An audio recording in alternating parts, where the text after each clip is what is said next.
Happy Friday the 13th. Today is my dad's death day. I don't really know why I'm making a video right now. I think it's cathartic for some reason. This is a very difficult day for me, and the only thing that makes me feel better is to do something in honor of him. So I had the idea today to go on like a super long walk around New York City, talk about him and be like more lighthearted, but I've been crying all day today and like all week. I think that's the thing about grief, is that you can never really anticipate how the trajectory of it is not linear. I guess that's what I mean. Nurse Hadley on YouTube has the best explanation for the trajectory of grief I've ever seen, so let's just let her explain. This box is your life, this ball represents your grief, and this button is your pain button. And as you move through life, the ball starts bouncing around. This is day one. Anything you do in life is going to cause that pain button to be hit. Gradually, your life starts to grow, and the button and the ball are going to shrink in comparison. But they're still there, and whenever this button is hit, it's going to feel just like day one again. Eventually, it'll look like this, and it may be many months before the pain button is ever hit, but it's still there, even if it's been 100 years. Don't feel pressured to ever get over your grief. Just focus on expanding your life around it. It's been such a weird week in my life. It feels like stuff has been flying at me from like all angles of my life, and I'm just trying to stay upright. This day sucks no matter what. This is the one day that I feel the saddest about my dad. Like, more than his birthday, more than Christmas, more than any other holiday, this is the day that I like really grieve. And I think it's because his death and all of the events surrounding it were so shocking and genuinely traumatic in a way that like made it very, very hard to cope with. And those feelings tend to come back every year, like whether I'm actively thinking about them or not. You know, there have been years where I've tried very hard not to think about it, and the feelings still just kind of come back at this exact time. I think I've learned to not ignore them and to figure out how to move through them. And for the past few years it has been to be on the Camino. On both Camino Franceses, that was the day that I arrived in Santiago and got my dad's name written on the Compostela. Having some sort of like accomplishment in his name was just the only thing I could think of to make me feel better. I'm getting emails right now because I posted my final part of my Camino Portuguese today. You guys are seeing me virtually go into Santiago on this day. Yeah, it's just more difficult this year for some reason, because it's coinciding with so many changes in my life. It feels like in the past few months my entire life has flipped upside down. There are times when I'm in a positive state of mind and I'm like, wow, all of this change is so exciting. This means anything could happen. Like, who knows what's gonna happen? Infinite possibilities, you know? But then there are also just a lot of times where I feel scared and lonely. I think that I'm feeling the loss of him a little bit heavier this year because of that. All my life, my dad was the one person I could turn to for stability when everything else was chaotic and I felt like I didn't have anywhere else to turn. He was just always there, ready to accept me and make me feel safe, which is like the biggest thing. That feeling of safety that I don't really have in my life now.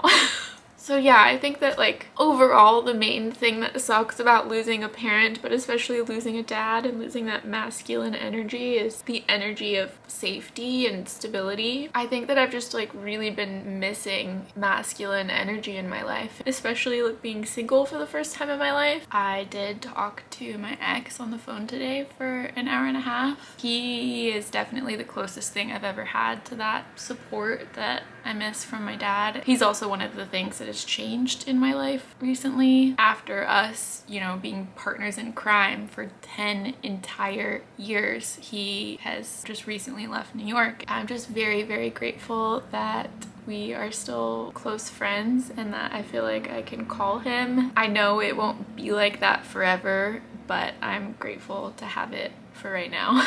I feel like at the time when I lost my dad, I was so young that no one I knew had lost a parent. My mom hadn't even lost either of her parents. I just didn't have anyone to talk to except for my brother, and he's not a very emotional guy. And yeah, I felt very alone. I mean, it's a very isolating experience anyway, because no two experiences are the same. They're all so different and so painful in very specific different ways. I've recently gotten kind of a lot of comments from people who are in the midst of experiencing the loss of a loved one.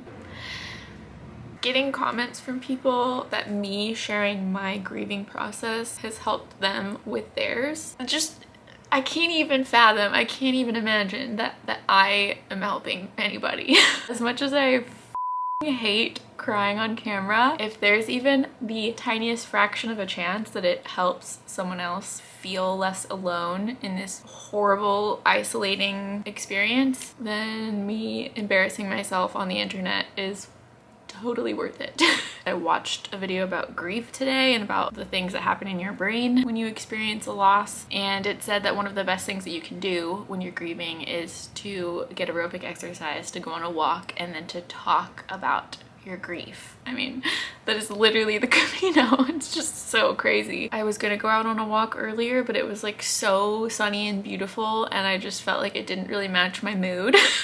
You know when you're sad and you listen to like a happy song and it doesn't match your energy and you like kind of resent it? That's how I felt about the weather today. So I'm gonna do like a sunset walk and like a little bit of a night walk. I actually really like walking at night, especially when I'm not in a mood to be seen. The thing about walking around New York City is there's just so many people, and so you're being perceived by so many people, and sometimes when you're sad you just don't want to be perceived. So let's do this. Let's go for a walk and I guess talk through grief. That actually sounds really nice.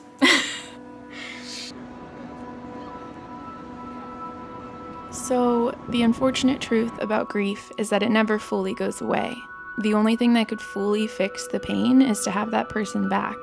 Since that's not possible, it can feel like there's no solution, that there's nothing anyone could do or say to alleviate the pain. At first, the pain is anger. I felt so much anger after my dad died that I had to leave New York for 6 months. I couldn't bear to be around so many people living their normal lives, laughing and being productive and falling in love, while I was in absolute agony, feeling totally separate from reality. Eventually, the anger fades into depression, which somehow slowly turns into love.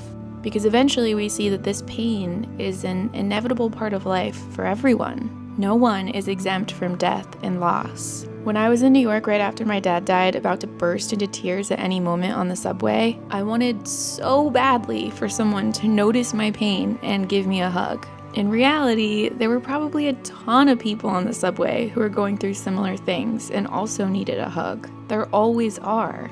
The pain of grief gives us the ability, once the fog has cleared, to see and empathize with the pain and loss of others. That is love. Also, you eventually realize that missing someone that badly means they were really, really special, and you were really, really lucky that you had them for the time that you did, because not everyone gets that kind of love. Sometimes I forget that I'm lucky to have a dad to miss. Some people never even have a relationship with their dad, or if they do, it's not a great one. I had the best dad. I was so lucky. The fact that it hurts this bad all these years later is proof of that. He raised the bar for my whole life. I am annoyingly incapable of accepting anything less than what he taught me I deserve, which I guess is his way of looking after me forever. Before I went to Europe for the first time without him, my dad sat me down and forced me to watch the movie Taken. He wanted me to be aware of the dangers of the world, but more than that, he wanted me to know that he would pull a Liam Neeson and go to the ends of the earth to save me and bring me back. That's how safe my dad made me feel. Having my dad around to protect me felt like having my own Secret Service agent. And that's why there's such a big hole in my life that feels impossible to fill. No one person or thing could ever completely replace the person you lost. The most we can do is build a life with people and actions that would make them proud. It's kind of morbid, but I think it's important to remember that death can happen to anyone at any time. All we can do is make the most of our short time here together and tell your people that you love them.